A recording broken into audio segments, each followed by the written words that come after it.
Some legends are so terrifying, so grotesque, that they must be the work of pure imagination, right? But what if I told you some of these horrifying tales are rooted in truth? Tonight, we're peeling back the layers of 5 creepy legends that aren't just stories. They actually happened. Prepare yourself for a descent into the darkest corners of reality. The real-life human experimentation of Unit 731. Unit 731 was established in 1936 under the command of General Shiro Ishii, a doctor with a twisted vision. Tasked with developing biological weapons to aid Japan's war efforts, Ishii was granted unlimited resources and complete impunity. The unit's headquarters were hidden in Harbin, in Japanese-occupied Manchuria, where secrecy was ensured by the remote location and a policy of brutal enforcement. This facility was more than just a lab. It was a prison, a factory of death, and a place where unimaginable horrors were inflicted on innocent people, euphemistically referred to as logs by the researchers. The experiments conducted at Unit 731 were designed to test the limits of the human body and the effectiveness of biological weapons. Prisoners, many of them Chinese civilians, but also Russian soldiers and others, were subjected to horrific procedures.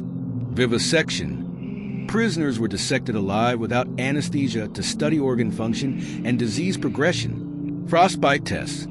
Limbs were submerged in ice water and left to freeze solid before being amputated or thawed to study gangrene. Biological warfare. Victims were infected with deadly diseases like plague, cholera, and anthrax, sometimes through injections and sometimes by contaminating their food and water. The unit also weaponized disease, breeding plague-infected fleas that were later released into Chinese villages, resulting in devastating outbreaks. These are just a few examples of the unimaginable suffering inflicted on tens of thousands of victims. When Japan surrendered in 1945, Unit 731's crimes should have been exposed to the world. But instead, a dark deal was struck. In exchange for the data gathered from these gruesome experiments, the United States granted immunity to Shiro Ishii and many of his subordinates. This deal ensured that the perpetrators of these atrocities would never face justice, and much of the evidence was destroyed to protect those involved. Today, the site of Unit 731 serves as a museum, a grim reminder of what happens when humanity loses its moral compass.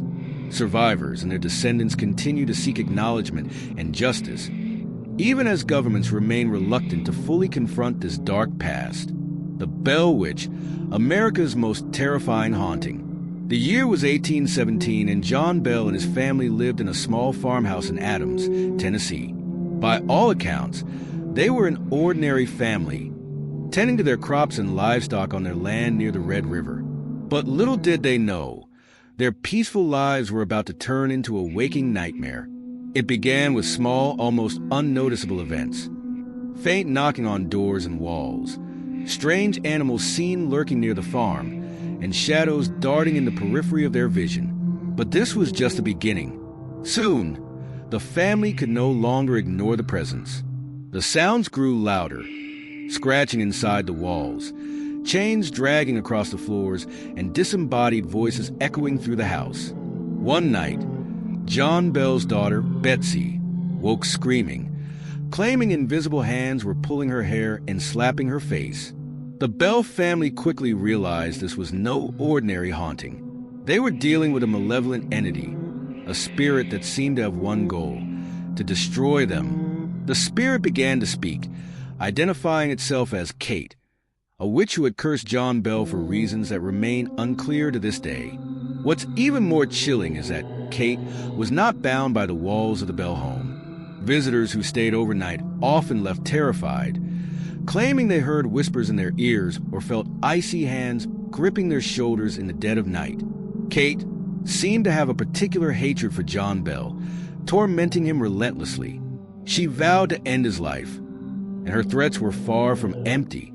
After years of torment, in December 1820, John Bell was found dead in his bed. Next to him was a mysterious vial of liquid that no one could identify. Kate claimed responsibility, saying, "I gave old John a big dose of that last night, and he'll never wake up again." The spirit's mission was complete, but she did not leave quietly. She stayed for years, tormenting the family and anyone who dared to set foot on their land.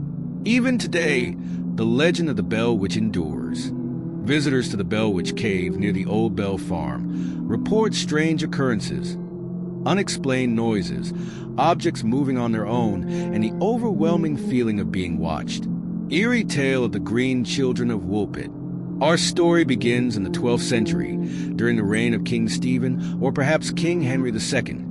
It depends on who's telling the tale. The setting is Woolpit, a small village in Suffolk named after its wolf pits, traps dug to catch wolves. But on this day, the wolves weren't the only curious beings to emerge from the earth.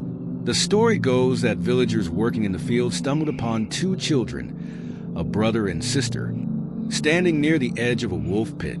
They were unlike anything the villagers had ever seen. Their skin was green, their clothes made of a strange, unknown fabric, and their language was incomprehensible. They appeared terrified and confused, as if they'd been dropped into a world they didn't belong to. At first, the villagers were hesitant. Were these children spirits, demons, or perhaps even changelings? But curiosity and compassion eventually won out, and the children were taken to the home of a local landowner, Sir Richard de Conn. When food was offered to the children, they refused to eat. Days passed, and the villagers began to fear the green-skinned pair would starve. But then, something peculiar happened. The children discovered green beans, raw, unripe beans still on the stalk, and ate them ravenously, as if they were a delicacy from home. Slowly, the children regained their strength, but the mystery only deepened. Sadly, the boy, the younger of the two, fell ill and died soon after. The girl, however, began to thrive. Over time, her skin lost its green hue, and she learned to speak English. But what she revealed about her origins was far more unsettling than anyone could have imagined. According to the girl, they came from a place called St. Martin's Land, a world of perpetual twilight where everything was suffused with a dim green glow. She claimed that her people were Christians, but they had no idea where Woolpit, or the world of the villagers, was. She said they'd been tending their father's flock when they heard a strange noise, like the chiming of bells, and were suddenly pulled into a blinding light. The next thing they knew, they were standing in the fields of Woolpit. But then, there are the more chilling theories, ones that suggest these children weren't human at all. Could they have been visitors from a parallel dimension? Or were they abductees, victims of some kind of extraterrestrial experiment? The detail about the chiming bells and blinding light has led some to connect the tale with modern accounts of alien encounters. The girl eventually grew up, integrated into society, and even married. But the mystery of her origins and that of her green-skinned brother was never solved. Woolpit remains a quiet village to this day, but the legend of the Green Children lingers like a ghost, a reminder of how little we truly understand about the world, or worlds, around us. These aren't just stories to tell around the campfire. They're chilling reminders that the real world can be far more terrifying than our wildest imaginations. Which of these legends kept you awake at night? Let me know in the comments. And don't forget to like and subscribe for more tales from the dark side of reality. Stay safe, stay curious.